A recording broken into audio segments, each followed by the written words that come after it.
cabang filosofi yang mengkaji bagaimana cara seseorang berperilaku di dalam suatu sistem moral. Sebagai dasar, apakah suatu perilaku itu dianggap benar atau salah. Pancasila sebagai dasar negara berfungsi sebagai norma etik Indonesia. Pancasila merupakan tekstualisasi dari nilai-nilai luhur dalam kehidupan masyarakat Indonesia. Nilai-nilai etika yang terkandung dalam Pancasila diwujudkan melalui perilaku dan sikap yang sesuai dengan makna setiap sila. Sila pertama berkaitan dengan norma etik terhadap Tuhan dan sesama manusia menurut kepercayaan masing-masing.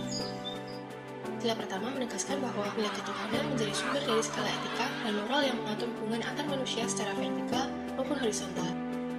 Untuk penerapan norma etik sila pertama diantaranya: yang pertama, beriman dan bertakwa kepada Tuhan. Yang kedua, menghormati kebebasan beragama. Ketiga, toleransi antar umat beragama. Sila kedua menekankan pengakuan atas harkat dan martabat manusia yang sama derajatnya.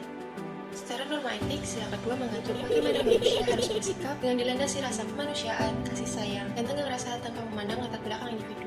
Untuk penerapan norma etik sila kedua diantaranya: yang pertama, menolong orang lain tanpa mengharapkan imbalan. Yang kedua, menghindari perilaku bullying. Dan yang ketiga, menghormati privasi dan pendapat orang lain. Sila ketiga Pancasila mengutamakan persatuan di tengah keberagaman Indonesia dan menghargai perbedaan tanpa membedakan latar belakang dan mengutamakan kepentingan bersama. Konflik dapat dicegah sehingga tercipta masyarakat yang kondusif. Untuk penerapan norma etik, sila ketiga diantaranya: yang pertama, mengutamakan musyawarah dan kepentingan bersama. Yang kedua, menghilangkan sikap diskriminatif dalam interaksi sosial sehari-hari. Dan yang ketiga, aktif bergotong royong dan membangun solidaritas terhadap sesama. Sila keempat Pancasila menegaskan kedaulatan tertinggi ada di tangan rakyat, di mana keputusan diambil melalui musyawarah. Dalam kehidupan sehari-hari, hal ini diwujudkan dengan selalu mengutamakan keputusan demi kepentingan bersama di atas kepentingan pribadi.